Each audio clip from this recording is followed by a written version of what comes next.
नाज़रीन, देखने फटाफट टीवी में आपकी मेजबान मुज़म्मिल नूर।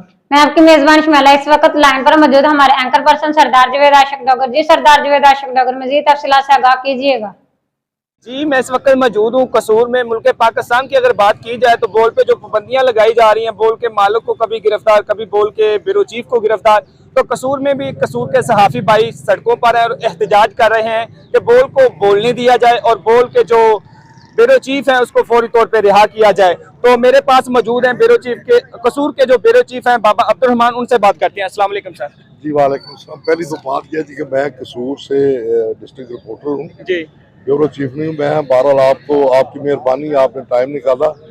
ये सहाफ़ी जैसे जैसे आप इकट्ठे होते जाएंगे इंशाल्लाह इस हुकूमत को हम इनको घुटनों के बल टेकेंगे, गिराएंगे इनको, क्योंकि ये सहाफत जो है ये अब मजाक नहीं है। सहाफत जो फूलों को कांटों की सेज है जिसके ऊपर हम रोजाना चलते हैं। हम लाठी गोली की सरकार को भी देखते हैं, हम इनके खिलाफ भी बोलते हैं।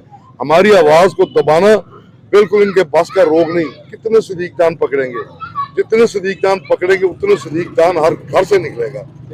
मेरे पास कुछ शहर भी मौजूद है, उनसे बात करते हैं। जी डॉक्टर साहब, क्या कहना चाहेंगे? जी, मैं इस गवर्नमेंट से ये पूछना चाहता हूँ कि बोल न्यूज का गुनाह क्या है? ये 22 करोड़ आवाज से ज्यादा जो आवाम है उनको हक और सच की बात बता रहा है और आपके काले करतूत उनको दिखा रहा है। इसलिए बोल पे नुकसान हो रहा है, इसलिए बोल पे जुल्म हो रहा है। बोल को बोलने दो, सदीक जान को रिहा करो। जी, किससे भी बात करेंगे हर एक का यही कहना है कि बोल को बोलने दिया जाए और सदीक जान को फौरी तौर पे रिहा किया जाए।